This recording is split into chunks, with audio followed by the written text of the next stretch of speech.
Les grandes forêts et moyennes forêts françaises sont bien gérées. Mais il y a une multitude, des dizaines de milliers de petites parcelles sous-gérées. Et Neosilva, de par son modèle, son approche, apporte une vraie solution pour les propriétaires forestiers, une vraie contribution pour la fière forêt française.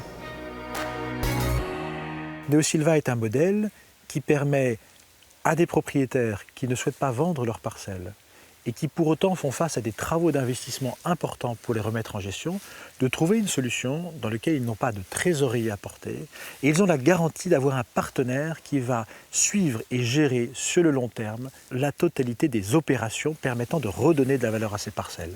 Neosilva finance l'ensemble des actions sur le long terme, essentiellement grâce aux capitaux propres qui sont apportés par ces investisseurs. Et en se rémunérant avec le propriétaire sur une part de la valeur de bois à long terme.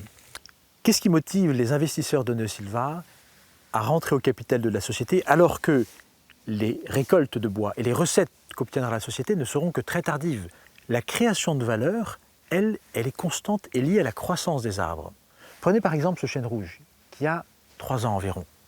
Il a déjà bien grandi, mais sa valeur est encore très faible. Celui qui est derrière moi a dépassé les 15 ans. Sa valeur est plus importante et pourtant il lui manque encore au moins 25 à 30 ans pour arriver à sa maturité.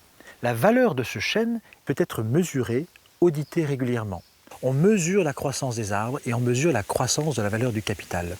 Cette création de valeur se matérialisera dans la plus-value qu'il fera dans la vente de l'action de Neosilva.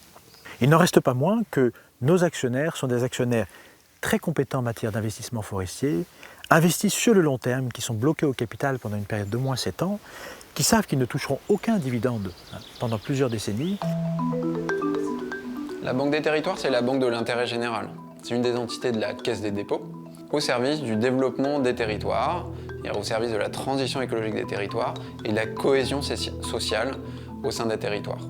Et la Caisse des dépôts se soucie de forêts bien entretenues, bien gérées depuis longtemps. Neosilva est une des briques les plus innovantes dans l'ensemble des activités forestières de la Caisse des dépôts. Neosilva est un modèle, en plus, pour les actionnaires, qui est assez sécurisant. La vente du bois est quelque part une valeur à peu près sûre, et la création des marchés autour du carbone et de la biodiversité sont des valeurs à venir. Et donc c'est rare un projet qui, en gros, répond à des sujets familiaux, aux besoins des gens du bois et à la volonté des acteurs du territoire de pérenniser un écosystème qui sera mieux pour vivre pour tout le monde.